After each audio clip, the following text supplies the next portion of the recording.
les 5 candidates participant au prix de la Fondation Orange Women for Change.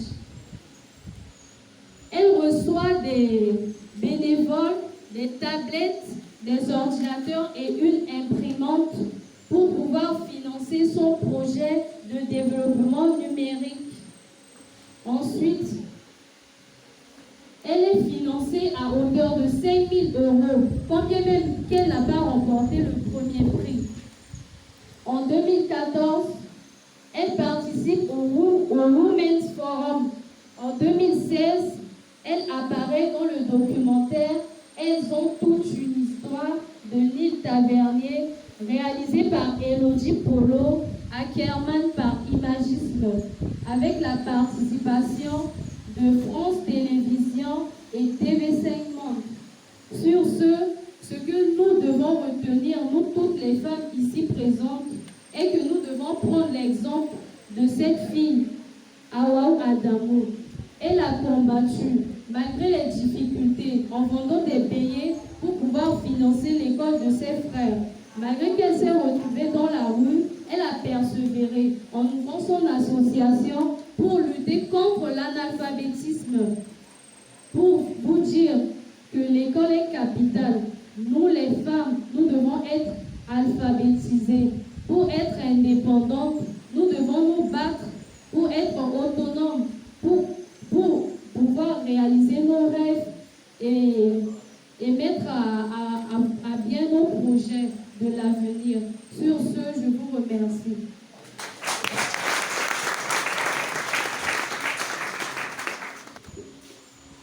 La deuxième panéliste, Mademoiselle Sani Vanessa, étudiante en L2 de droit, qui nous parlera de Lise Bals.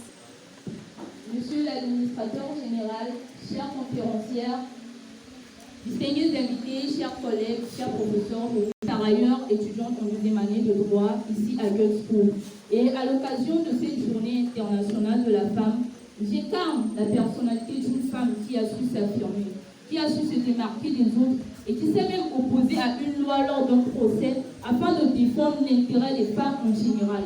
En l'espèce, il s'agit de Lise Balser, une femme canadienne, née le 4 août 1949 à Montréal. Elle est issue d'une famille de 5 enfants et avait perdu son père à l'âge de 8 ans. Elle est nièce d'un député de Montréal nommé Léon Balser et arrière-petite-fille du 9e Premier ministre de Montréal nommé Honoré Mercier. Elle avait fait ses études à Lionel Groot à Saint-Jérôme et avait intégré dès 1968 le mouvement des étudiants internationaux pour défendre l'intérêt des étudiants en général. Alors, par ses objectifs, elle avait un désir de révolution, un désir, une volonté de lutter contre les inégalités ainsi que les injustices qui se faisaient dans son pays. Alors, elle avait intégré le Front de libération du Québec à l'âge de 19 ans, afin de défendre l'intérêt des citoyens, afin de lutter contre les inégalités qui se trouvaient entre les francophones et les anglophones dans son pays, de lutter contre les divisions qui se trouvaient entre les fédéralistes et les souverainistes dans son pays. Alors, lors des militants, quand les membres du mouvement étaient à militer pour défendre leurs droits, il y avait en 1970 une crise à Montréal. Cette crise qui faisait augmenter le nombre des chômeurs dans son pays. Une crise qui faisait que le coût de vie se élevait. Alors certains de ses compatriotes étaient appréhendés par la police pour ce genre de troubles à l'ordre public.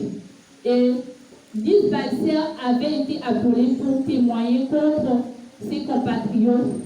Or, la législation de son pays interdisait aux femmes de faire partie des jurés. Elle avait refusé de témoigner contre ses compatriotes, non parce que ses compatriotes faisaient partie du même mouvement qu'elle, mais parce que la législation de son pays refusait aux femmes de faire partie des jurés. Et elle s'était opposée en ces termes, je cite, « Si les femmes sont trop niaiseuses pour être des jurés, moi-même je suis niaiseuse pour témoigner. » Ça veut dire que si les femmes sont trop incompétentes pour être des jurés, si les femmes sont inexpérimentées, si sont pas habilités à être des jurés, moi-même, je suis inexpérimentée pour témoigner. Alors, elle avait écopé une peine de 3 mois pour outrage au tribunal pour refus de témoigner.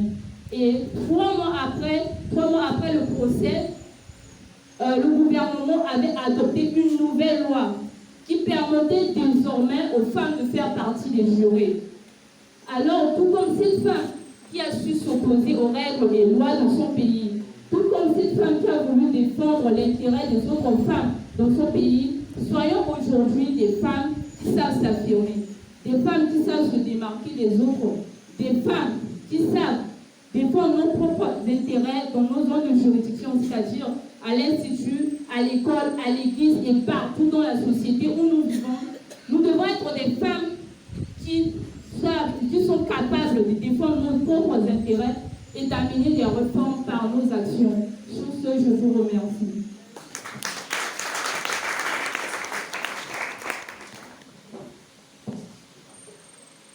Nous avons invité la 3e panéliste, Mademoiselle Bokouzou Chanel, étudiante en L1 de sciences de gestion, qui nous parlera de Jennifer Radona.